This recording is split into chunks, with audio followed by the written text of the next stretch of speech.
We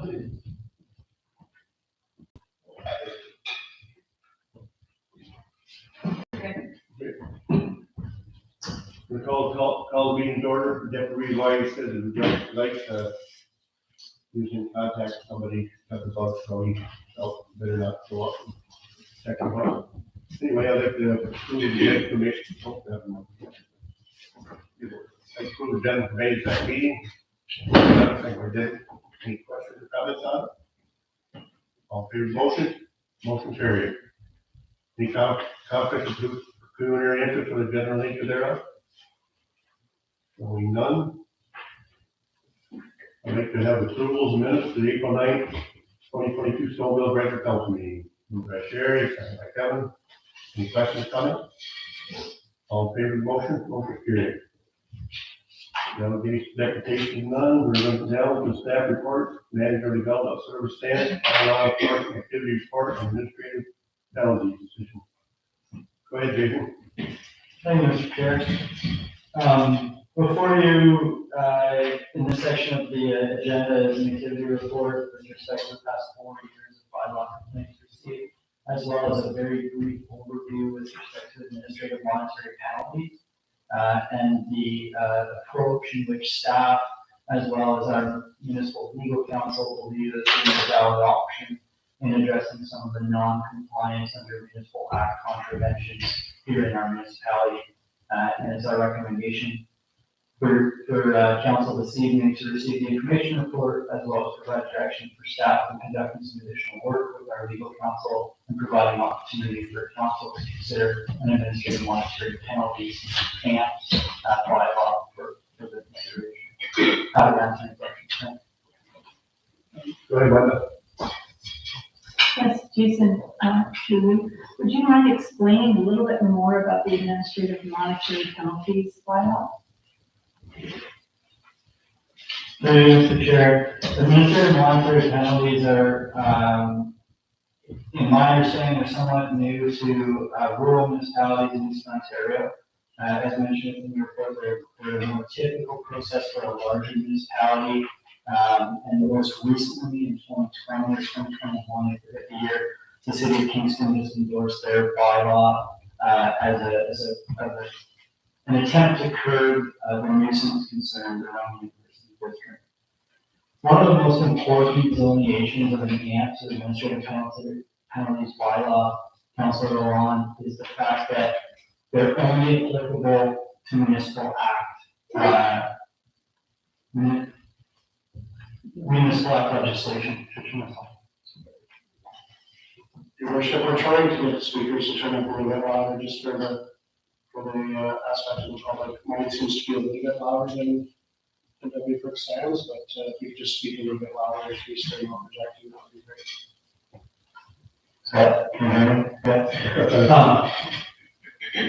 Administrative monetary penalties, the one overarching comment I would offer at this time is they're not applicable to planning act legislation. They are applicable to municipal act legislation. So that's a key determination. As, for example, in Stone Mills Township, municipal act legislation include bylaws, for example, related to yard maintenance or conservation of property, grass cutting, noise bylaws, trailer bylaws, for example. Whereas planning act legislation lends itself to your land use requirements. So, this property may be used for agricultural uses, and this property may not, and only be used for residential uses. So, the reason I point that out at this point, Councilor Laurent, is to ensure that moving forward, if an administrative monetary penalty bylaw were adopted, it would not be targeting, for example, individuals who are using a parcel illegally from a purpose of a planning act legislation perspective. Secondly, at this time, my quick summary, I would state that it's similar to a set fines or a bylaw in which monetary penalties are related to a applicant who's in contravention of the municipal act bylaw, and those monetary penalties can be collected on the tax bill if they're not paid, They can also be increased in, dollar figure should the contravention be continued out after, a previous penalty was assigned. So there's opportunity for the municipality to not only have a revenue stream potentially in funding some of the bylaw enforcement, but also seeing that as a monetary penalty to bring applicants into conformance that are not subject to the court system. And the other key component of that, for this to review, is that the monetary penalty does not prohibit you from proceeding to the court systems in the future should that monetary penalty fail to bring that property into compliance. So we see it at the staff level as being a very good bylaw in providing some of the reprieve to our issues in which we're seeing around noise complaints as well as property maintenance and aesthetics, which is not necessarily what the larger municipalities are utilizing the execution of the next bylaw. However, we have the full support of our legal counsel and in a preliminary conversation, and we think this is something that should absolutely be discovered or explored in greater detail for some years. Okay. Your worship, the other comment that we failed to mention is when our bylaw enforcement officer goes out on the site, they have the ability and the jurisdiction to lay that monetary penalty on that property. So it's very important, you just can't jump from, say, $25 to $250. Those graduated non-compliances have to be consistent and be deemed reasonable. So if on first visit they were, if they were non-compliant, it might be a $25 fine or $50 fine. And the next time that fine may double, and it may double again before. And as the financial value of that fine increases, you're more likely to get compliance from that individual, because without that, there's financial reprimand. Right now, you're essentially relying on a law-abiding citizen, or you're pursuing legal action, which is extremely costly, and or therefore then moving to the point where the municipality corrects the infraction and then looks to reflect those costs on tax bills. So it allows for something more minor, but something more immediate to help us get resolution from complaints, especially repeat offenders. We can pick up where we left off last time, should that be desired by council. Just before we go before we go further, for the people at home, audio systems down, so everybody around the table, speak louder if you can. Okay, go. Kevin had his hand up. Do you have a follow-up? No. Okay, go ahead, Kevin. Did you look at any of our townships that are close to our size, Jason, are they doing anything different than we are now? Or is it basically they're just doing the same things we are? Through you, Chair, we did do an exhaustive search, Council Richmond, of all adjacent municipalities. But one thing I can say is we share legal counsel with many of our neighboring municipalities. And it was confirmed through that meeting that none of our adjacent municipalities utilize AMPS to what we are proposing. But through a bylaw enforcement process, they do a very similar approach to us in typically contracting out for their services. Yeah, my problem with it is we're a rural community. We're not city folks. And I think if we go ahead with what you're talking about here, I think it's an overkill. I don't think we have a whole lot of complaints generated anyway. And I hate to see us move for something that's going to affect everybody when it's a handful of people that are causing the issue. And my concerns are we're a rural community here, and we don't need to be bylaw to death. I don't think that's what we want to show for the community. And I think we need to act with what we have, but just act with it and use it. I understand that it's through the pandemic, we've had backups to the courts and all that good stuff. And, we can blame everything on the pandemic, but I just don't think we're utilizing what we do have. And whether that's with the people that are enforcing the bylaw, the court systems, or whatever it may be. But I really, really don't want to see us move forward with this, because I think it's more of a city action rather than a municipal rural area. Go ahead, Jason. Through your worship, just one question or sort of clarification I'd like to offer on that is the proposed introduction or research back to council with maybe an approach to administrative monetary penalties, Council Richmond. It is a bylaw, for the sake of a bylaw, administrative monetary penalties, but it's not a bylaw to propose another mechanism of enforcement. It's simply a bylaw to be able to, in our opinion, more effectively regulate the bylaws we currently have in effect that may be not not being followed or complied with to the degree in which we would wish.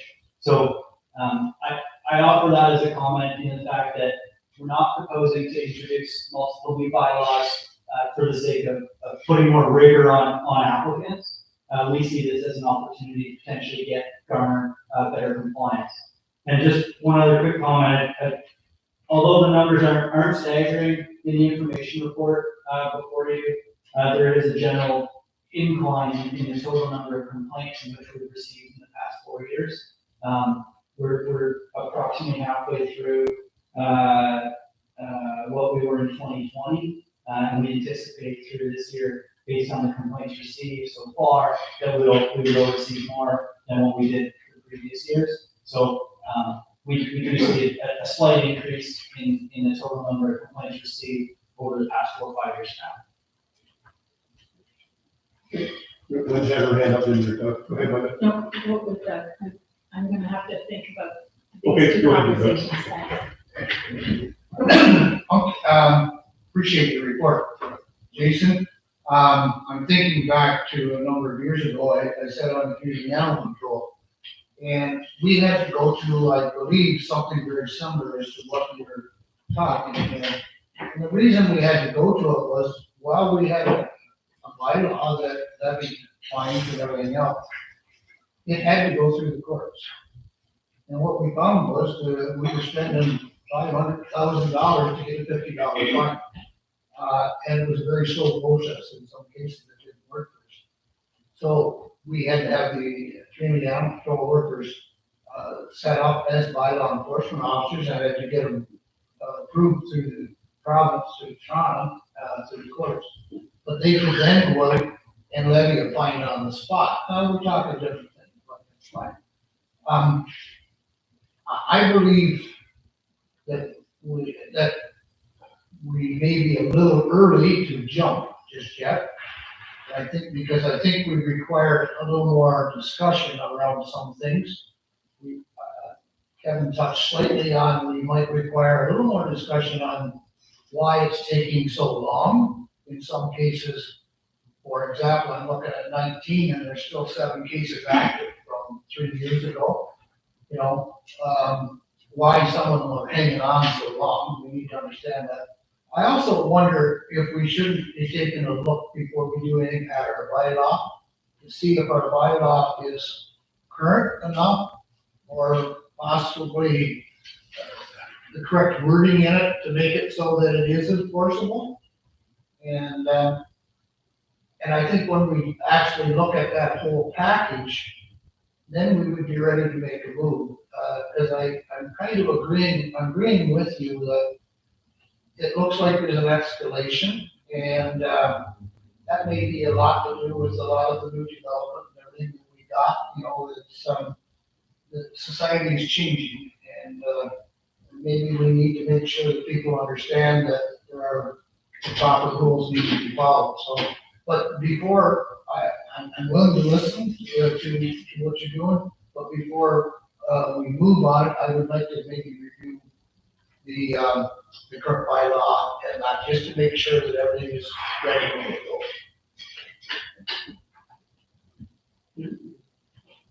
You have any suggestion? No? Okay. Thank you. My only comment would be this is really an information report, and I'm really seeking input of all of this sort at staff level, and we would report back with some additional information respecting the administrative monetary penalties, and by no means are we seeking commitment this evening as it relates to adoption. Let me do that, something else. Yes, yeah, That's how we would use that. Okay. You keep going. okay, through you, that's exactly what Jason, me, my point, is that you're just asking for us to receive this staff report and that giving, you, direction to proceeding, quote unquote, conducting additional research. And I think we can do that, right? We could do that tonight. We could receive it and make a motion. I am making a motion to receive and to direct staff to proceed in conducting additional research. You have a motion, second by Doug. Jason, thank you. Thank you. Just one question for Councilor Davidson with respect to providing some additional information regarding our existing bylaw and the language within the bylaw in terms of its applicability. I'm just curious to know which one bylaw you're seeking clarification on, if we can have that in motion. With some of the notation that we included are, we have a lot maintenance, we have licensing, fencing, open air, parking, noise, nuisance, zoning, we have a sort, and I just want to make sure that I'm capturing, or we're capturing the staff in our response. And I would say, Jason, that we probably should look at the one we're getting most complaints at, so probably the yard bylaw and possibly around vehicles and things like that type of thing. The yard bylaw is the one that concerns me the worst because I say it concerns me the worst. I mean, getting property standards around the yard. Because one person's vision of what looks unsightly and that might not be somebody else's person's vision. So we need to make sure that our wording is clear enough that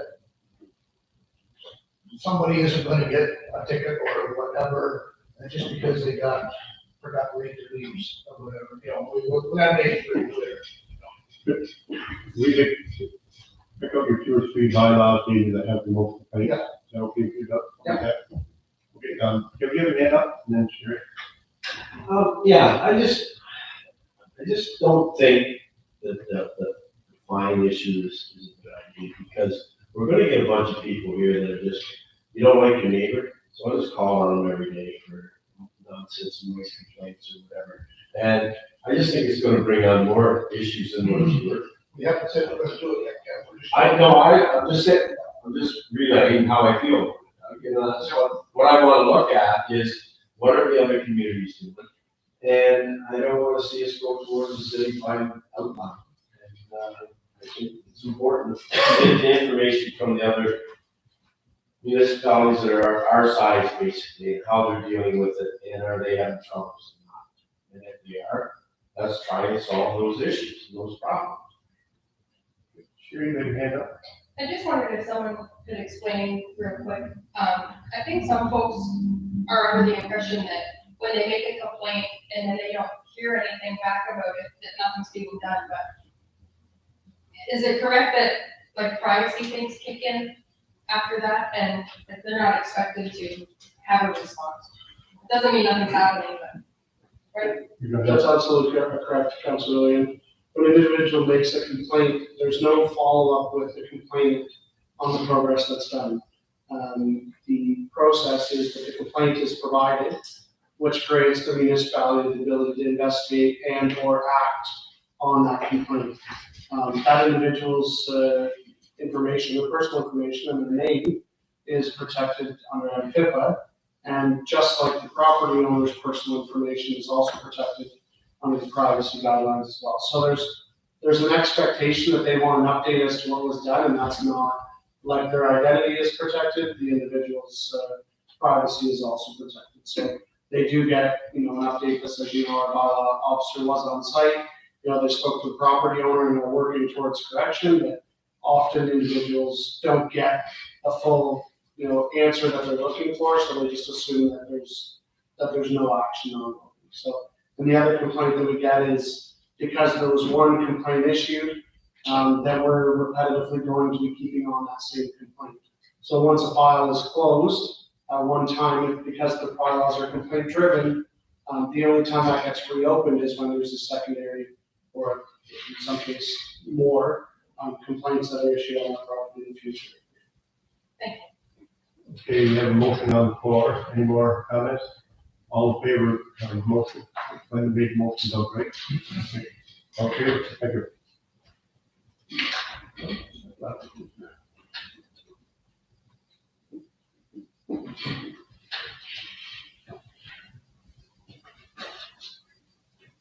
We're gonna go to manager finance, Blue Sharp Stone Mill Building Condition Assessment Report. Go ahead, Christina.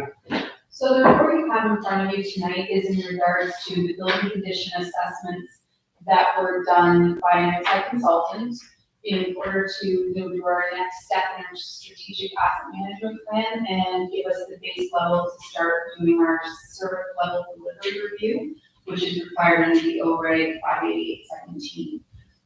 So we brought them forward to see if council has any comments or concerns with the reports. And if there's anything I can take back and have fixed before we actually put this into our computerized system. Anybody questions? Go ahead, Doug. I understand that this is for information purposes right now, and there's more follow-up coming, as we work through this. It's not, I spent a fair bit of time reviewing this over the weekend and this morning, and it's a lot of reading. Anyways, I'll wait to make the further comments later when we talk about actually what's involved here. But there is a few corrections that really should be made. One, the municipal office here that we're sending in, the report here says it's got asphalt and slate shingles on it. I think we should correct that in steel. And it says the fire hall in Enterprise was built in 1902 and 1948, and that's not correct. It was built in 2003. Sorry, that was Enterprise Firewall. Enterprise Fire Hall. It's a brand new building in 2003, built to the standards then. And somebody reading this down the road will wonder why we still got a 1902 building or whatever. Anybody else? Any? Go ahead, Brenda. So I understand that this is going to be data entry put into the tool that you'll be using, the assessment tool, is that right? So it's going to go into the computerized system that we purchased in conjunction with the county, the aesthetic system. And it's going to form the basis of our service level delivery review plan that has to come forward to council. It'll state, it'll go, okay, in 2023, these items should be prioritized as being done in 2024, this, and it'll list them out. And that'll give council the opportunity to say, okay, we want to continue with that level of service, or we want to increase our level of service and bump things up or reduce them and say we just don't have the money to do all of that, so we need to go back down. It'll allow council to have that control once we get all this information put in. Okay. And that'll work with the roads and the bridges, like it forms a full functioning system with an overall report at the end. So I guess my question is, within each one of these reports, particularly dealing with the tables, it talks about the different levels. And there have been some levels that were reported as poor, which according to the report suggests that they should be actioned immediately. Yes. And so the description of what's going to happen from this point forward doesn't sound like anything will be happening immediately. So how do we ensure that none of them are going to cause safety issues? So these reports are strictly for information at the moment. If there was a safety issue, safety issues, I saw that they were poor condition. They were supposed to let us know immediately if they saw like a safety hazard. Okay. Yeah. Yeah, I was a little bit disappointed in the way they created their reports. I had hoped to see at the end of each report some, conclusive statement saying nothing needs to be done immediately, but there are certain areas that will have to be addressed over the next coming year. And according to their table saying poor described it as needing to be done ASAP, and they give use of safety as a term in that one line descriptor of quote unquote poor. And just the one document I looked, Doyle Road had a lot of pours on it. And I thought, ooh, this is, we have been renting it out to workers coming from other areas, and it was cause for concern that I wouldn't want this to sit unattended while, So these reports are not meant to give us you should do this. They're just meant to give us a condition index to state, here's what the level is for each one. here's what we suggest you should do, and then we make the, council makes the decision as to what level of service they're willing and risk they're willing to accept. Yes, I'm done. Just to maybe for clarification, when I was reading the report, I was disappointed actually if I thought that this report was to tell us, you know, a detail like a home inspection and what needs to be done, because it really didn't tell us that. It was pretty basic instruction saying, oh, you've got an old, masonry and stone basement, you know, in the 1902 building. Yeah, every 1902 building's got it, you know. The report really didn't deal with like a good home inspection or something like that. To me, it more dealt with just putting value on the existing buildings. Yeah. And, I guess that leads us to a question that we won't answer here tonight. But if this building or some of the other buildings were to burn down, for example, Willow Road, would we even consider replacing it? You know, we have to answer some of these questions. If this building, heaven forbid, was destroyed, we probably would not be replacing it with the same building that is here today. You know, it would be a different style of building, so therefore the value would be different. So I think this report starts a process, but we'll need to follow on it pretty good. And where it goes, one of the downsides I'm a little bit concerned about, they're putting values on our property here. Is that gonna impact us in when we put things in our computer for insurance and that? So these are not meant for insurance purposes. These are meant for your building condition assessment. So they're meant to give us an idea of cost. So if you have a look at any of the tables, they break them down, kind of hard to see. Yeah. But they break them down so that you can see each section and give you an idea of what you should be spending each year. You don't have to, that's a council decision. But we need a basis that says, okay, in 2023, we recommend that the furnace is being replaced. That's what these reports were meant for, not to say, okay, this is the problem, this is the problem, this is the problem, this is the problem. It's just to give us okay, this is the level it's at, this is when we recommend replacing it, this is what we believe is the current cost to do that. So there's we have different plans. So we have our asset replacement plan, which is going to be part of this, which is part of your strategic levels, your service level, how you're going to replace the assets in the future. The other plan that we're going to update, which I'm working on right now, is just a regular asset register that says these are the assets we have, this is how much they're depreciating, this is our net book value. So there are two plans, but they have to be pulled together. So this is the second stage that we're required to have in the service delivery review. And then the other one is our asset management plan that we already have that we'll update because we need to. Did you have something? Yeah, Christina, I'm just wondering, it's a little bit concerning me, so I'm going to ask it now. What do you see as the projected use of this building? Just municipal offices? Of this building, Mm-hmm. I have not given that any consideration. I just, right now, based on what we have, I assume we're using it as a municipal office. I would appreciate if it was kept in mind that this is the only little house that Centerville has, and everything has to be taken. So none of these reports are saying what we're doing in the future. But I just didn't see it anywhere, so I thought, well, This is what is currently happening, what levels we're at. If council deems in the next quarter, next 20 years that they're going to not replace this building and just, I don't know, do something else, that's council's decision. That's not a staff decision, that's not a report decision. This is strictly dealing with our current assets and how we're supposed to manage them or how we should manage them and how you want to handle your risk and your replacement of certain assets, certain types, this specifically a roof. Thank you. Go ahead, Kevin. Just quick, does it call for an outside contractor to do this report? We didn't have in-house expertise to handle this report. So we didn't have somebody that could tell us the cost on every single building. We didn't have somebody that could sit here and write every single one of these tables and reports up. And so the county had gone out for the RFP. It was that report I brought forward in August. And all of the other lower tier municipalities went with the same consultant, so we've all got the exact same reports done.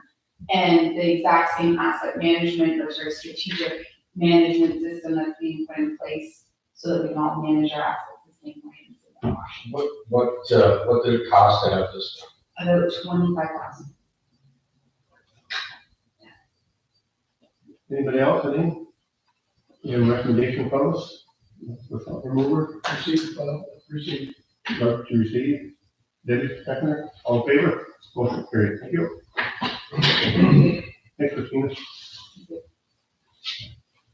Go CAO Brooks, 2022-2026 council honorary. Your worship, earlier in the council term, 2019, the council looked at the compensation model for staff management inside the municipality through a report done by Carpenter Associates. At that time, council was not asked to consider the council wages because by way of discussion with council members at the time, just a select number of council members at the time, it was not desired to be reviewing council honorariums because the perception of providing themselves an increase in compensation was not desired at that time. Through that discussion, it was agreed that at the end of this term, it would be the best time to do an area analysis on what council honorariums of neighboring municipalities and municipalities with similar size to ours look like. Inside this report, you'll see that we took an analysis of 10 municipalities, not including ourselves, to determine where our council honorarium structure fell in comparison to other municipalities. Admittedly, there are, we utilized all the ones inside the county, which I originally thought, maybe Greater Napanee and Loyalist were unfair comparators given the size of the municipality. But after utilizing all 10 municipalities, they're actually not that out of late with the rest of the honorarium structure in the area municipalities. I know through conversation with council that there's always a perception that giving council or approving council honorarium increases is unpopular. However, what I'm asking council to consider is to do this for the next council system. So nobody at this table is guaranteed a seat in the next election. Everybody has the opportunity to run for a seat in that to compile that council. And I would ask council to consider making the adjustment. As you can see, we are considerably lower to our neighboring municipalities. It would equate to just under $10,000 collectively annually. But I think that it would make considerable strides towards ensuring that an honorarium or lack thereof is the reason that candidates may or may not be willing to participate in council. So I would ask council to consider that, and I would be happy to answer any questions of our findings. Anybody any comments on that? If not, go ahead, Michael. Yeah, I guess if nobody else is.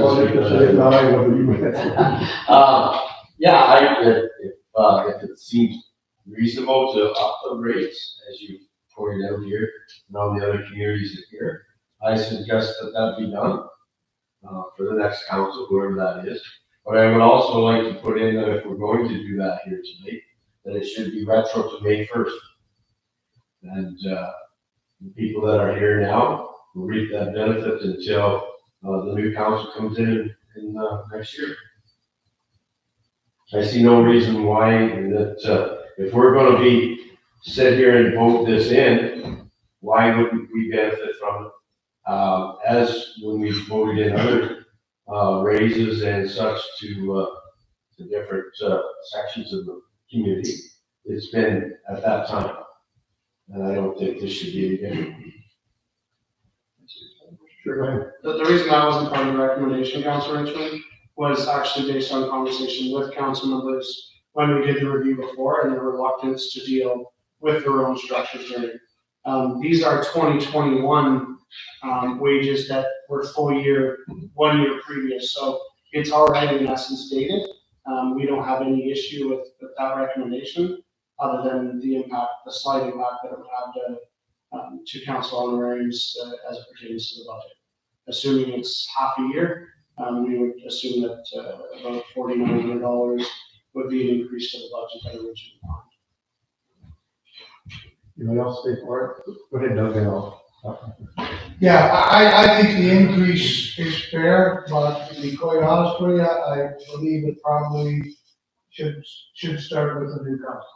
I don't, I mean, an extra $500 isn't gonna break us one way or the other. I just don't, the aesthetics of it don't look good to vote yourself a raise. So I'm in favor of it, but I'm in favor of it for the new council, and the people around the new council will be the ones that will benefit. And then they're not burdened with voting themselves a raise. So, I'm okay with the increase, but I don't believe it should be now, and it should start for the new council. Well, go ahead, Mike. I agree with that. Well, I'm sorry, I don't agree with this. When senior management went to the municipalities, different ones, whatever that report was, they came up with a set of wages, and we dealt with it, and we got the money, we did it.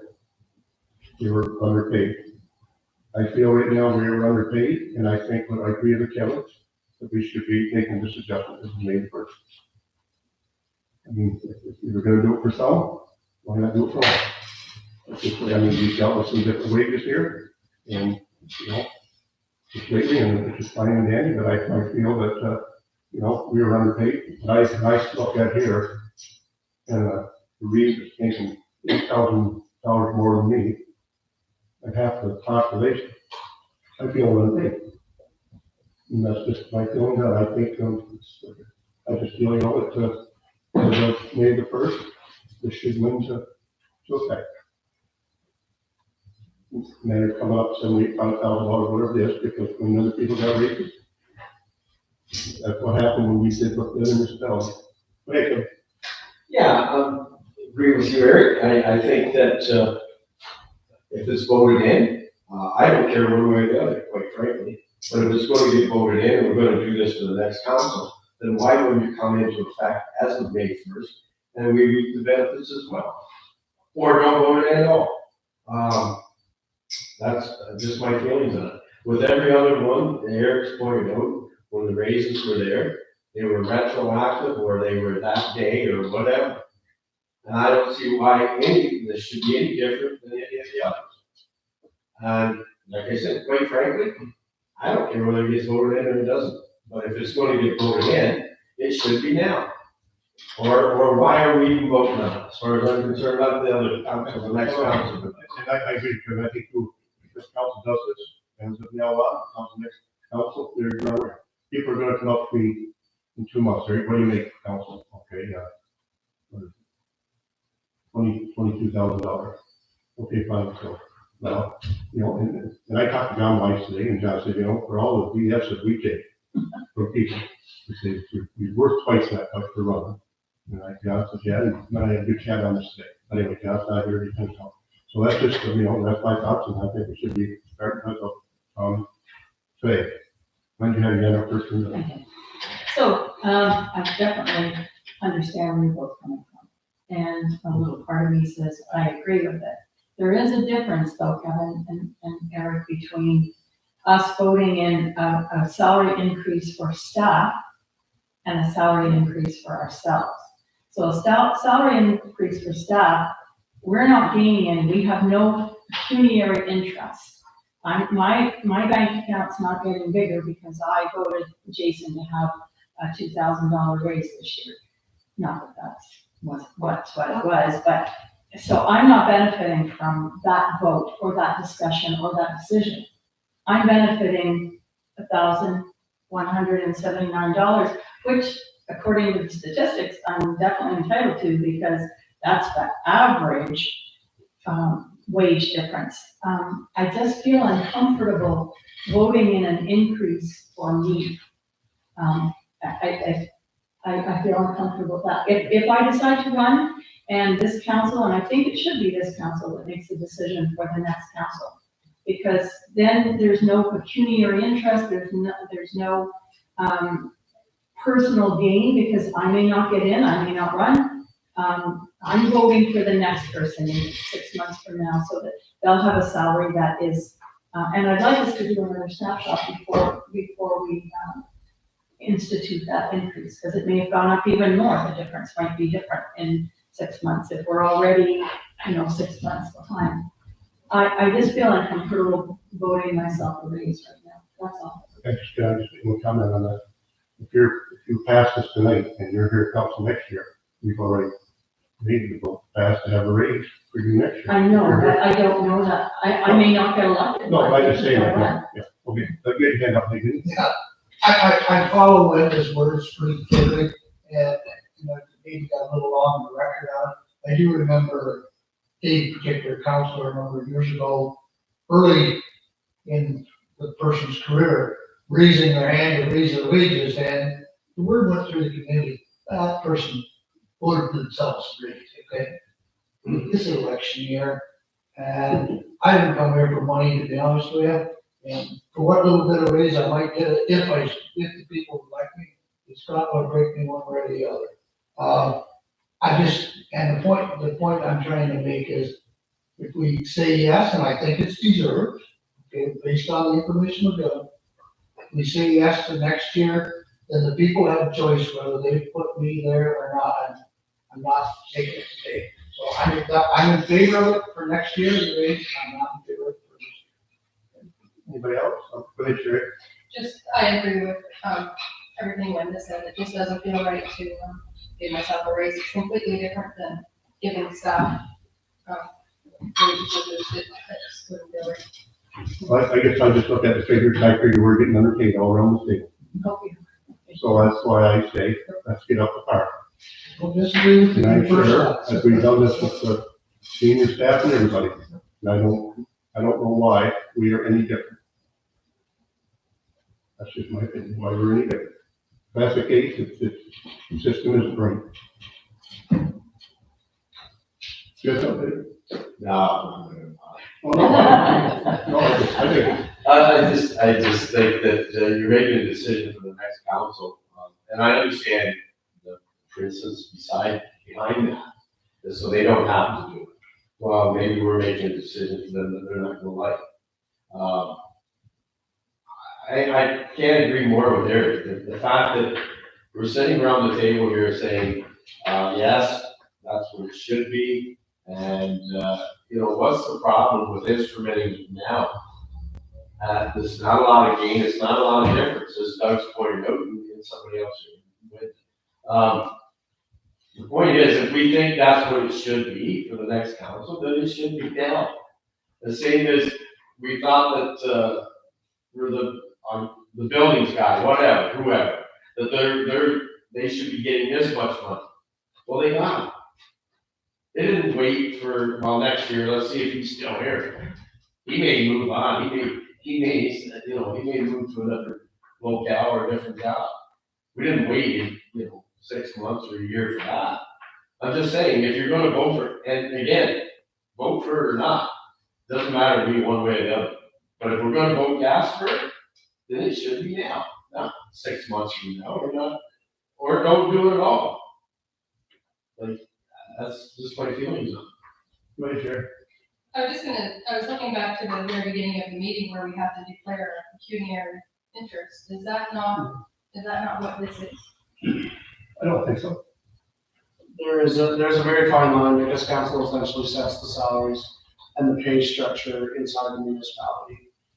If an individual was recommending that we go to 38,000, which the number is unprecedented, unqualified, without solicitation or recommendation from a staff member, they could open themselves to a potential interest claim. The recommendation was written in a way that no person could technically have to declare a conflict of interest or pecuniary interest, because it was meant to be at a time when there was no known conflict at the time, but you could choose to be elected or nominate and be successful.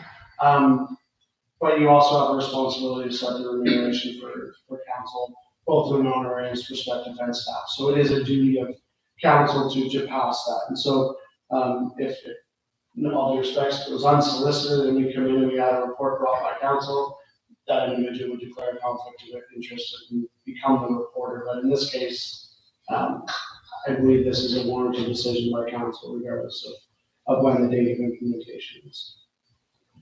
Anything else? I'm just gonna finish up one thing. Back to us in one. We have people that are paid, we dealt with them. We didn't wait till the end of the term or whatever, we just did one while ago, we dealt with them. Here we are underpaid, and we're putting it off for 8 months. Another comment? Good, anybody, anything to say? Got a recommendation?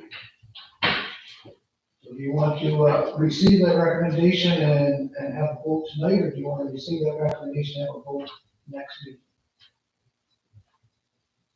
I don't know what problem, I mean, you got a meeting to run here, whoever the motion, guy makes the motion. We don't have a full council tonight. No, I mean, that's So okay. we have the potential to a tie tonight, where when we have the full council, we can't have a tie. Well, ties a lot. No, I Yeah, understand. you understand what I'm saying? Yeah, Yeah, okay, I mean, so we might have to do it over again, depending on how the potential call over there. Anyway, so we could hold it for one meeting when we have a full council. If there's a tie, If there's a tire, I guess we can vote. no, if there's a tie, it's a lot, whoever makes a motion. Lots of that we brought If you back, make a motion, it's a tie, it's a lot of motion. would have to be brought back again. If you want another kick at it when John's here, for example. Do we want to call the vote and see what happens? I mean, I'm chairing the meeting here, I'm the lead, I can't tell you what to do on this. David? Yeah, okay, David wants to say something, go ahead, David. To, say over, what do you see as, if it's a lost vote tonight, how difficult is it to bring it back to this table?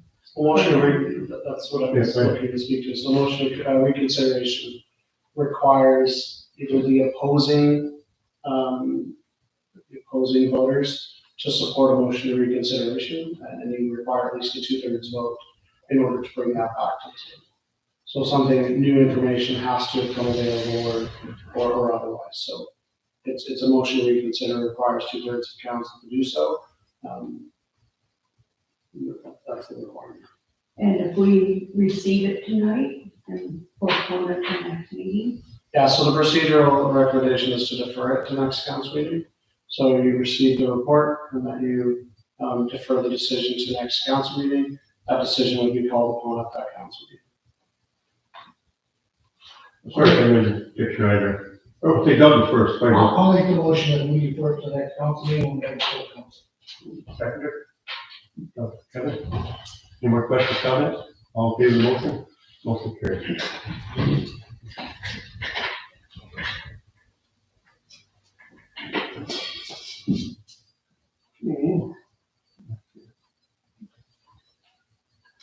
So your worship, may I speak to one of them? Sure. In the event that an individual files their paperwork from now to that point, they could be in a situation where they're required to declare conflict of interest. So that is what changes from tonight versus 2 weeks ago. So then they could be in a situation where they're a beneficiary and should consider, because not all things are equal for everyone. Again, the requirement to do so is on the situation of the person that's at the table. It's their decision whether they choose to or not, and open themselves to any potential claims should one be brought forward. We got manager of public works and emergency service council. Brad, you gonna have that? Your worship, there's a report on the council agenda this evening with regards to the waste and recycling for the village of Newburgh. We're very happy to report that we were originally anticipating a rather drastic increase as part of our renewed proposal. With the RFQ results that have come in, the municipality is looking at a new provider, and we're looking to get approval for that provider to start the transfer process towards a June start date for that. In the absence of Manager Thompson, Supervisor Ian Barris is here this evening to answer any questions on that process, should council have any. Any questions from Ian? Go ahead, Ian. If I could just add Sure. that quick, thanks. over the next 3 years, E360 versus second waste management actually amounts to $226,000. So it's pretty significant. That's first to second, so. Go ahead, Doug, and we'll go to. That we accept the tender for the RFQ from E360. Mover, second, Sherry. Any questions? Kevin, do you have a question? No, I was gonna say. Any question? Go ahead, Linda. Sorry, I wasn't clear in your report. What was the company that we had? Was it Waste Management? That's what we're using for. Okay, great. That's why I'm smiling. It's quite a difference. Yes, it is. Councilor Lamb, it's standard practice to try not to eliminate, or try not to publicly present the understanding. It's not that we can't, so we just leave it as our current provider in any report. So we speak the one coming in versus the one going out.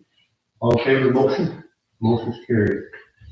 Okay, the 2022 sawmills to position. You trying to do that? Okay, Your Worship, these are under Studio Daller's section of the agenda because until this morning, we were going to have Parks and Recreation Supervisor present these hires as one of the individuals that sat in on the process.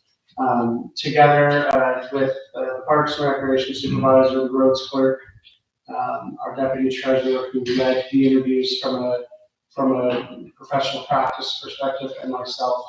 I'm happy to report that we had 12 candidates, which is somewhat of a recovery from previous years. During COVID, we had a very difficult time getting applications. We had a very competitive process this time. We had 12 applications. From a gender perspective, there were 9 male, 3 female. We attempted to try to qualify as many of these candidates as we could to offer them an interview. We were able to interview 8 of 12. Of those 8, 1 of them were not able to hit the start line, meaning starting by May 9th or earlier. So we were essentially down to 7 candidates that we interviewed for 4 positions. The interview panel was unanimous. Some varied in order or preference, if you will, or department, I guess is what the discussion was as to which, but all members of the interview panel were unanimous in the 4 candidates that were selected. The references checked, they have fantastic references, and we're looking to get adoption from council this evening to hire those 4 candidates. Any questions? Have a motion? Kevin and Sherry, all in favor? Carried. Committee board reports, items for consideration. Items for permission bill 109, more homes for everyone at 2022. Jason, what's that? Thank you, Chair. Just item for information, staff wanted to make sure that council was cognizant of the, what I'll call very substantial changes that the province is proposing in relation to land use planning in our province. And the biggest takeaway from the bill, in my perspective, would be processing timeframes and mandatory refunds of application fees should municipalities not be able to provide ultimate approval or decision within the prescribed timeframe. There's 25%, 50%, 75%, 100% refunds that are applicable to applicants given timeframes under site plan control approval and zoning bylaw amendment approval, should they not be decided upon in that timeframe. This is essentially stems back to the province's more homes policy or movement or direction to facilitate growth. And I think their approach, in my opinion, has maybe hit the mark on certain aspects, but it's also posed and will provide challenges for municipalities in moving forward. One of the mechanisms quickly that staff and neighboring and fellow municipalities are having concern with this legislation is the fact that we could very well see many more applications land at the Ontario Land Tribunal based on staff having to present a denial recommendation solely because there's been not enough time before to the processing of the file. If that's the case, as you know, Ontario Land Tribunal proceedings are not quick and nor are they cheap. and they also consume significant staff resources. So it's attempting now to find a balance of the processing of files in an expedited manner to get a decision in front of council that would then somewhat ensure that the application fees that were collected in a cost recovery system are still funding the operational costs of the department that were originally laid out in our fee schedule. So that's a quick overview on some of the fee aspects of this. One other comment, as I mentioned, the two major changes to Bill 109 that have direct respect to us here in Stone Mills are site plan control and zoning bylaw amendment applications. Site plan control, and we're all familiar with that application process for our handful that we've had in this municipality, is now being legislated to be delegated to staff. It is by law no longer able to be decided upon at council level. It has to be decided upon at staff level. We had that process in effect during COVID, during a declared pandemic state of emergency. It was never utilized. It was always bumped up to what I call bumped up to council for council's consideration. But now that's not an option. So be mindful and anticipate in the near future our recent delegated authority bylaw that we had recently brought forward as related to severance applications or consent. There was a lion's share of applications that we see will, in my opinion, most likely be amended to include site plan control based on the Bill 109 legislation. If you had the opportunity to review the documentation and the legislation, there's substantial changes from development charges, from parkland, from different timing perspectives, but those are my two comments that I just wanted to outline and make sure that council's cognizant of based on the applicability in our municipality. Thank you. Kevin? Jason, when we last talked about this a couple of months ago, when we knew it was coming, we talked about putting together either singularly ourselves or in conjunction with some of our partners, a list of concerns and sending it to the ministry. Did we get that done, or did you get any feedback or anything from that? Through Your Worship, it wasn't done singularly. It was done on behalf of local municipalities. I was on a presentation personally with the ministry staff about 3 weeks ago, and there was 544 municipalities on the call, or representatives from local municipalities, and there are several concerns from all across the province respecting this legislation. And those, what I would say is our comments, Councilor Davison in that meeting, were not simply our comments or concerns. They were definitely heard across the province and were made not only in that setting, but in writing on behalf of the Ontario municipalities. Were they just received, or did they actually make any comments back? Through you as well. There was a response to varying degrees. There was a response. The legislation is in effect. The legislation is passed. And I don't know if on the ground reality of every piece of that legislation is fully understood. Kevin, you have something? Yeah, when I was looking through it there, Jason, that was the big thing I thought of was the time spans there, and you have to have this done at this point and that done at this point. And my concern with just reading it and going through it, now maybe I'm wrong, but you have to deal with outside sources, people, like Quinny Conservation, et cetera, different MOE, Navy, whoever. And it's not really fair to you because I know a person right now that's trying to build, and Quinny Conservation has been holding them up for months and months. And that's exactly what I was thinking about when I was reading this. How are you supposed to do your job and get it done on time when you're waiting for outside sources and they don't care. They quite frankly don't care. And that's what I see. So I just wondering your aspect on that. Through Councilor Richmond, 100% accurate from what you read. We are subject to outside agencies on every aspect of the planning world. From CN Rail to Queen Conservation, Ministry of Environment to County Lands Management.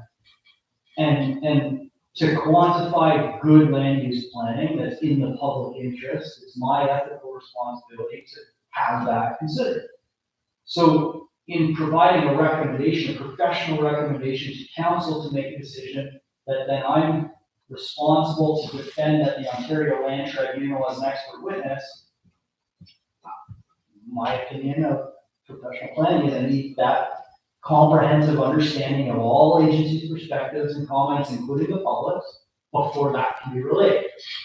That's a very fundamental concern of staff, and not just local staff, other municipal staff. Second to that, the way this is worded from a legislation perspective on refund, it's not only going to handcuff municipalities on external agencies, we are also subject to applicants in their responsiveness once comments are provided.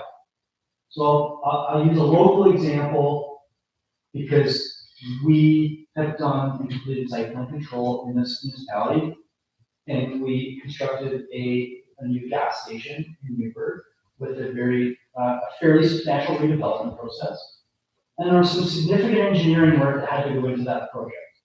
The applicant provides an application in what they believe is complete and comprehensive. We complete a full review that involves all external technical reviewers, including conservation, ministry, environment, county, et cetera. We provide that technical comment to them to address some of the deficiencies that may have been missed. This legislation does not consider that applicant taking the comments, throwing them in the garbage, sitting for 100 days, and then requesting a refund. They are entirely time stamped to after the application was deemed complete and circulated by municipality. So we are not only, as municipal staff in the planning world now, subject to really trying to order our external agencies, as you mentioned, we now have the greater challenge of really trying to manage the own applicant, their staff. So there are absolute concern. The timeframes, for example, don't factor in working days versus non. So you know, 50% of your site plan application fee is refunded upon 60 days of having the application. Well, in a small municipality, somebody might take 2 weeks vacation. 2 weeks vacation compounded with long weekends, you've now lost 24 days, and now you've got, I'm not very good with math, but not a whole lot left. So there are concerns and how that affects our operational budgeting from a staff perspective to move those through. I see challenges with municipalities in predicting volumes, service standards, and monetary successes of the department. Got some notes for you? Yeah, just a question. Obviously, this is gonna be an issue for us to deal with. Or a question, Jason, when, a few weeks ago, when you were dealing with, were you just dealing with the ministry with the bureaucratic system? Or were you dealing with, for lack of a better word, the political system? And the reason I asked that question is I found in the past, sometimes it helps to play both cards. And Ministry of Municipal Affairs is an ex-mayor of a small town, Rockville, and has proven himself to be very receptive. And whatever the results of this provincial election is, the recipient is going to be from this local area, whoever the winner is. So, I mean, we may have some support there, whether it be which one of the three all come from this area. So, I mean, maybe we should be putting together our concerns, and I doubt if you'll get any action before June, election time, but there may be people out there that could help us in the right position. Yeah, through the session that I was involved with, Councilor Davison was several staff at MMH who were essentially reviewing the bill, in addition to trying to provide response. They don't have the authority. On the ground, yeah, on the ground know-how, of development approvals. Okay, thank you. I have a motion to receive the report, by Ken, second by Sherry, all in favor, carried. County Road number 1 hot mix metal county 910.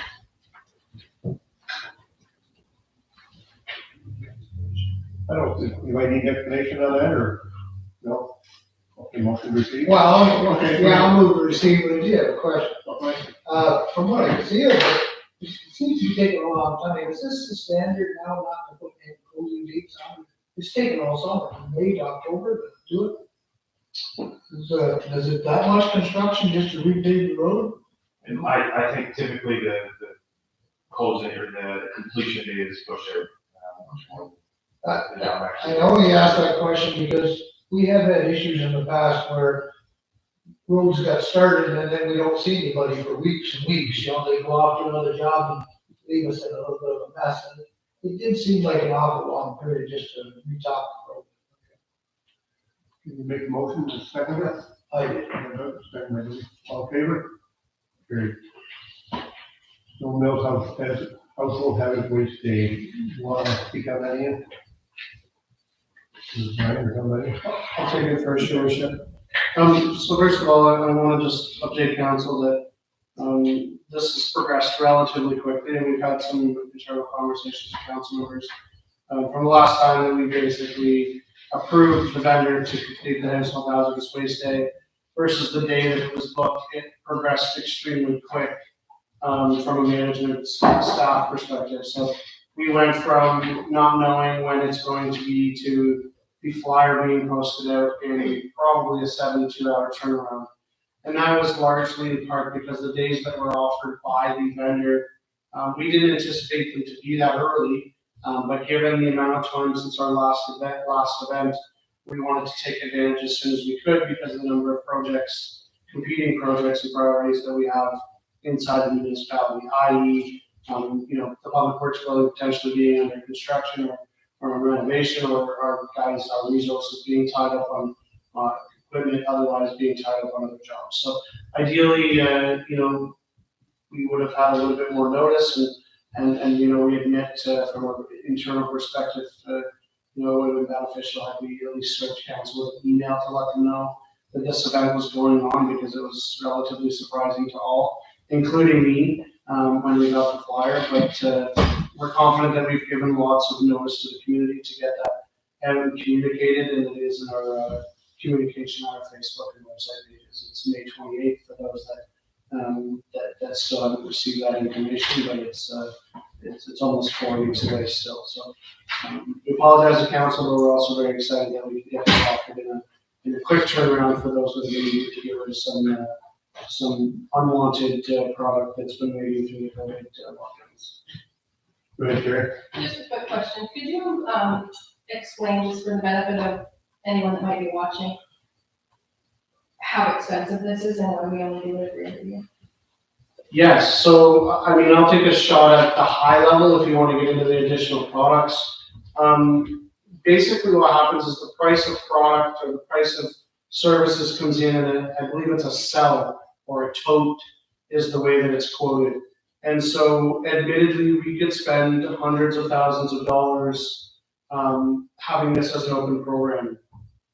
But what happens is we essentially create a budget of what we're hoping to do that day, which we annually budget around $60,000 to run every 2 years to be able to operate this day. And so quite bluntly, the answer is we could probably do $60,000 a year, but there are a number of other alternatives that are available to individuals, which this is meant to be a diversion tactic in the sense that there are other places to take vape cans and batteries and those other things. And so if we have these every year, it may not be seen as a strong diversion tactic, but also be extremely costly to the municipality. So, I'm not sure if you have any specific numbers as to what they cost, Ian, for like a certain example, but I know that this day we budgeted probably $60,000, but I would suspect that typically we run about 10% overage and might be closer to 75% by the time we're done. The other thing, if I may, we also haven't had one in 2 whole years, so it very well could be. Right, Christina? So the other thing that's happened with the diversion program for household hazardous waste is we used to get funding back for a lot of products. We are not gonna get funding back for several of them that we used to get. So that was a different thing. Okay. You have something? Yeah, this is just a silly thing. So it says fluorescent tubes and lights. That doesn't include those new lights that you have to take somewhere entirely different. What are the LED lights or the, I think the name of the light bulbs that you put in that they're promoting? Yeah, I'm not sure. CFLs are still considered along the lines of with fluorescence, if that's what you're not. Maybe, are they still, okay, that's good to know, thank you. But you- I got a whole you box take of them- them at home that I didn't know where to We can get take them. them to Rhoda or Lowe's and just inside the door, then put them in a plastic bag, and they have a receptacle there. to take batteries and light bulbs and They take pink too, don't they? some of them, not all. Yeah, I haven't, I know where those are. I know. Okay, I have a motion to receive that report, moved by Debbie, second by Doug, all in favor, carried. Any statements from others? Go ahead, Linda. Yes, just a question came up, I don't know if you can answer this, but, about the timeline for the new post office in Camden East. And do we know at all when that's expected to be up and running? What do you think? I mean, I don't know. Somebody posted a map on the Camden East, focus group website, Facebook page, with a picture of an arrow of where it's gonna be, so I now know where it's located, but, I don't know when it's supposed to be done. Can we get that information at all? You have anything on that, Jake? Through you, your worship, yeah, so I have an inspection there for underground plumbing tomorrow, so work is ongoing, but, I can't project when work is finished based on where they are now. They are working on Okay. Are you able to get that information from the builders? Say, what's your timeline? it. I could ask, if they meet their timelines, they may not. Okay, thank you. Anybody else? Anything to say? Go ahead, Ian. I just wanted to take the opportunity to provide a bit of an update for the accessibility bins that we've had some discussions about before in our landfill. So we've purchased 3, they're in our landfills now. So anyone who's unable to climb the stairs to dispose of their recycling no longer have to do so. These bins are ground level, sort of designed for recycling now. So, Go ahead. Is it just gonna be at Sheffield or it's gonna be all of them? all 3. Okay, oh, that's fine.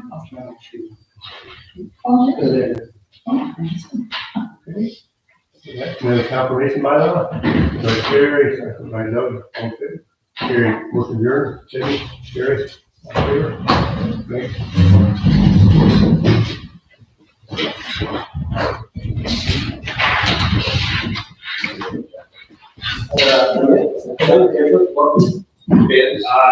They're smaller and they're